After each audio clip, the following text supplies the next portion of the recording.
este o tema sobre o qual nós queremos conversar hoje, né? Quando nós estamos pensando na ideia de cidadania, nós precisamos também pensar no direito à memória, no direito à história, né? As pessoas vivem numa cidade, vivem em uma determinada região, vivem num bairro, e ao viverem ali naquele bairro, elas vão fazendo parte da história daquele local. E a história, ela é feita também, né, pelas lembranças que nós temos daqueles que vieram antes de nós, e por aquilo que aqueles que vieram antes de nós deixaram. Sejam objetos, sejam aí as celebrações, as formas de festejar a vida, né? Seja, por exemplo, a culinária, sejam as edificações, sejam as construções, tudo isso que compõe aí a história de um povo, que confere identidade ao povo, é aquilo que nós chamamos de patrimônio cultural. E quando nós falamos em patrimônio cultural, nós precisamos ter clareza de que este patrimônio pode ser material ou imaterial. Quando nós falamos de patrimônio material, nós estamos falando daquele patrimônio que pode ser tocado, né, que é tangível, como diz a lei. Né? Fazem parte aí do patrimônio material, por exemplo, as construções, os objetos, né? Todas essas questões que são tangíveis, que podem ser tocadas e que de alguma forma compõem a história de um povo, de uma cidade, de uma comunidade.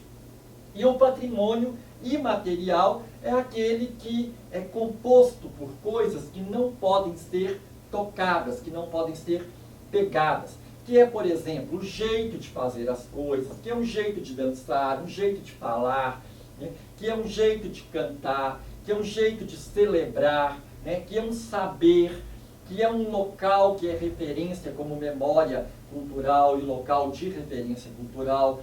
Tudo isso compõe aí um patrimônio imaterial de um povo, né? Agora, há uma legislação que define, né, a questão da proteção ao patrimônio cultural de uma cidade, né, de uma comunidade. Quando um bem material é protegido por lei, nós dizemos que ele foi tombado, né? Nós estamos diante aí dessa figura legal, que é a figura do tombamento. Por exemplo, quando uma construção ela é tombada, ela não pode mais ser modificada, ela tem que ser preservada tal como ela está, e ela precisa ser restaurada se por acaso ela passou por modificações, para que ela seja preservada tal qual ela foi construída, né, no seu primeiro momento. E quando se trata aí de um bem imaterial, nós temos o registro desse bem, né, e um plano de salvaguarda, que é um plano para proteger aquele bem, para que ele possa continuar existindo, né, e de alguma forma representando a história das pessoas que vivem, né, ali naquela região, né. Se você estuda numa escola pública de Divinópolis, muito provavelmente na biblioteca da sua escola tem aqui um exemplar dessa cartilha, né? Eu estou mostrando aqui a capa, né, dessa cartilha na tela, e tem aqui essa cartilha nas minhas mãos, que é uma cartilha que se chama Educação Patrimonial. Essa cartilha ela foi feita pela Secretaria Municipal de Cultura em Divinópolis em 2008, e ela traz aqui alguns bens culturais de Divinópolis, né? Alguns bens que foram tombados, alguns bens patrimoniais tombados. É uma cartilha muito interessante, tem aqui na capa uma imagem, né, da usina do Gravatá, e vale a pena você conhecer, vale a pena você conhecer um pouco mais de perto, né, essa história aí dos bens que foram tombados em Divinópolis como referência do patrimônio histórico, do patrimônio cultural de Divinópolis. Porém, nós precisamos avançar na discussão sobre o que e como, né, nós definimos o que será patrimônio. Vejam, o Carlos Henrique Rangel, que trabalhou no IEFA durante muito tempo, ele elaborou alguns poemas, né, pensando nessa questão do patrimônio. Veja, aqui, se fosse minha, né, se essa rua fosse minha, eu mandava preservar com essas casas tão antigas, só para todo mundo olhar. se essa rua fosse minha, eu não deixava asfaltar, preservava o calçado de pedra que permite transpirar. Vejam quantas ruas nós já tivemos em Divinópolis que contam, né, uma série de histórias e que foram, por exemplo, completamente descaracterizadas, né? Por que as ruas dos bairros, por exemplo, não têm a mesma importância que as ruas da cidade? Não são, às vezes, também consideradas como um elemento histórico importante para se pensar a cidade? O Carlos Rangel está nos propondo pensar sobre isso. Vejam aqui, quando ele fala também de uma praça, né? Se essa praça fosse minha, eu poria a fonte para funcionar, o lago com pequenos peixes para a gente alimentar. Se essa praça fosse minha, mais árvores eu iria plantar, para substituir as antigas que mandaram arrancar, né? E ainda um último poema do Carlos Rangel, em que ele diz, olha, se essa igreja fosse minha, eu mandava restaurar, resgatando o brilho antigo para o meu povo rezar. Se essa rua, se essa praça, se essa igreja fossem minhas, eu mandava conservar, para deleite da minha gente, dos antigos e dos que vão chegar. A verdade, a pura verdade, a rua, a praça e a igreja são minhas e suas também. O que o Carlos Rangel está nos propondo é justamente nós pensarmos sobre essa questão, que as ruas, as praças, as igrejas, elas pertencem ao povo, e que é o povo que tem que definir, né, o que deve ser de fato tombado, o que deve ser registrado como bem imaterial.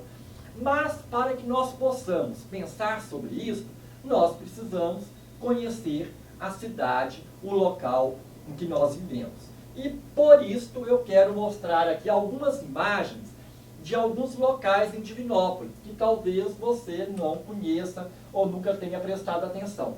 Esta imagem aqui, por exemplo, é a imagem de um cruzeiro, né? Um cruzeiro no bairro Tietê, né? Ou seja, um cruzeiro ao redor do qual os reinadeiros fazem, né, a festa aí do congado, do reinado, há muitos e muitos anos, né? Vejam que é um cruzeiro como um grande número de outros cruzeiros que estão espalhados pela cidade e pelas comunidades rurais, com os instrumentos da crucificação, com o galo, ou seja, os cruzeiros eles têm uma característica comum nesse sentido, né? Uma outra imagem que está aqui no alto da serra do Morro da Gurita, né, também com um cruzeiro, com uma capela e um muro de pedra seca, né? É lá neste local em que agora está sendo construída a cruz de todos os povos, né? Vejam, esta é uma questão importante. Nós, cidadãos e cidadãs de Divinópolis, conhecemos a história do Morro da Gurita, conhecemos, por exemplo, os alicerces da Capela de Santa Helena, que lá estão, e que é um dos primeiros marcos aí de povoamento da nossa cidade, né? Se nós não conhecemos, de fato, a nossa história e os locais em que nós vivemos, nós não temos como, inclusive, opinar sobre o que deve ser preservado ou o que não precisa ser preservado, né? E quando nós pensamos no patrimônio imaterial, uma coisa muito forte em Divinópolis é o reinado, ou congado, né? Vejam, esta foto aqui, ela é da década de 1930, né? É uma festa do reinado no centro da cidade de Divinópolis.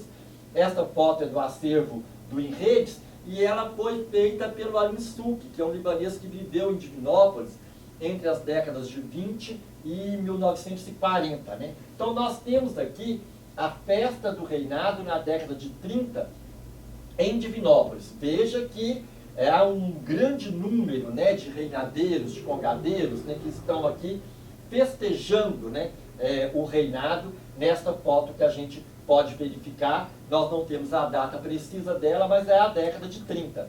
E nesta outra foto aqui, que é uma foto do Samuel Ayobami Akinruli, ela é de outubro de 2016, e ela traz aqui a festa do reinado em Divinópolis, na Praça do Mercado, né?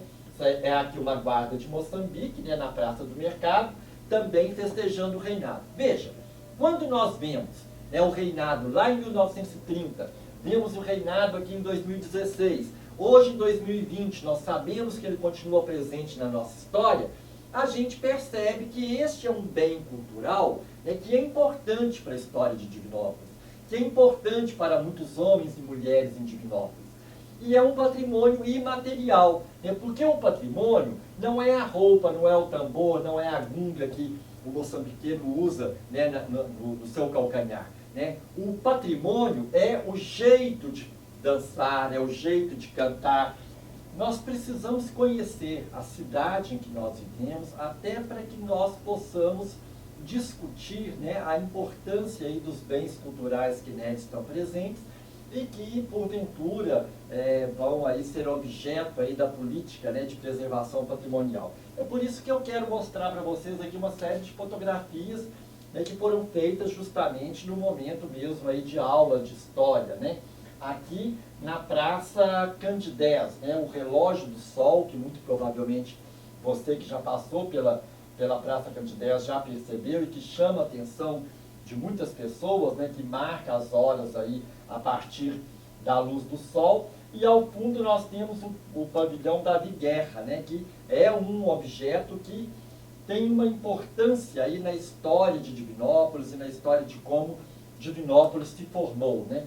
Vejam, esta outra foto aqui é no Parque da Ilha, né, o Parque Doutor Sebastião, conhecido como Parque da Ilha, que é também aí um ponto da cidade de Divinópolis que acaba chamando a atenção de muita gente, de muitas famílias que para ali vão ou poderiam ir, né, para ter um momento de lazer, a juventude, né, por causa ali da praça, da pista de skate, né, e o casarão ou sobrado da Praça da Matriz. Né? Veja, este casarão, que está aqui também na outra foto, é o prédio mais antigo de Divinópolis. Entre os prédios que estão de pé, é o prédio mais antigo de Divinópolis.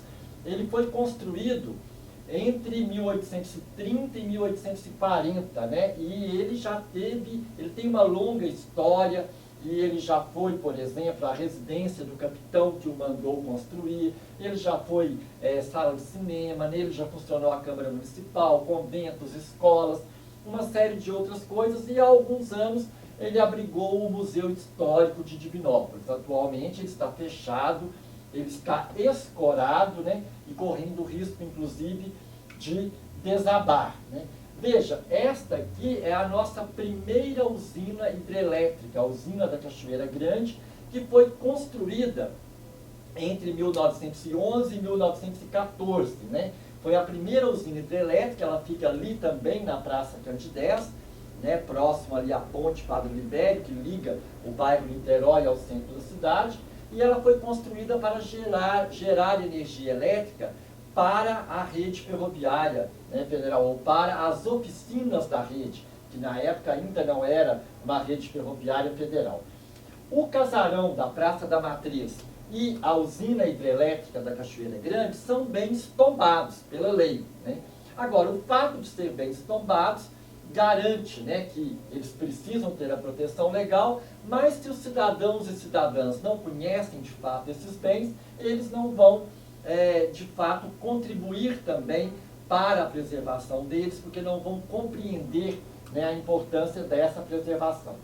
Esta foto mostra a réplica da Igreja do Rosário, né, que fica na Praça do Mercado. Nesta região aqui da praça, onde hoje nós temos o mercado municipal, nós tínhamos a Igreja do Rosário e nós tínhamos o cemitério. A Igreja do Rosário e o cemitério foram destruídos na década de 1950, né, para a construção do mercado municipal. É importante pensar isso, né? Por que algumas coisas são destruídas? A Igreja do Rosário foi destruída em Divinópolis. Em várias outras cidades da região, a Igreja do Rosário também foi destruída, né? É uma pergunta para a qual muitas vezes a gente não tem resposta, porque nunca paramos para pensar. Por que são essas as igrejas que vêm sendo destruídas aí nas diversas cidades aqui do Centro-Oeste? Mas é interessante perceber que houve um movimento para a construção de uma réplica dessa igreja, que é essa que nós temos presente aqui hoje na Praça do Mercado, que foi construída na década de 1980. Logicamente, é uma pequena réplica, é muito menor do que a igreja original, e nós temos fotos, né, que nos mostram esta igreja original, tiradas pouco antes dela ser derrubada, né? Em torno desta igreja, até hoje, os reinadeiros se reúnem, né, para celebrar a sua fé, né? Nós temos relatos da presença dos congadeiros utilizando essa região para celebrar a sua fé desde antes de 1850, né? Aqui nós temos a fachada da usina do Gravatá, né, onde hoje funciona o Teatro Municipal, né? A usina do Gravatá foi a primeira usina de álcool de mandioca da América Latina. Ela foi construída em 1932 e ela hoje abriga, né, o Teatro Municipal. O prédio da usina, ele está tombado, né? Não é o teatro, né, que está tombado. Lá funciona o teatro, e isso é uma outra questão importante também para a gente perceber, né? O prédio sendo tombado, ele pode continuar e deve continuar sendo usado pela população, né? Agora, é importante nós percebermos que nós temos direito à memória, que nós temos direito à verdade, que nós precisamos conhecer o local em que nós vivemos, para que nós, a população toda, possa, inclusive, opinar sobre as políticas de preservação do nosso patrimônio. O que deve ser preservado, o que é importante preservar, né? O que de fato é uma referência cultural para cada uma de nós.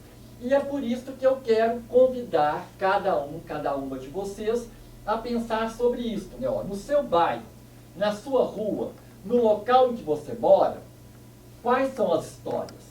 Quais são as histórias sobre aquele local que as pessoas contam, que as pessoas mais velhas contam, que vêm sendo contadas de geração em geração?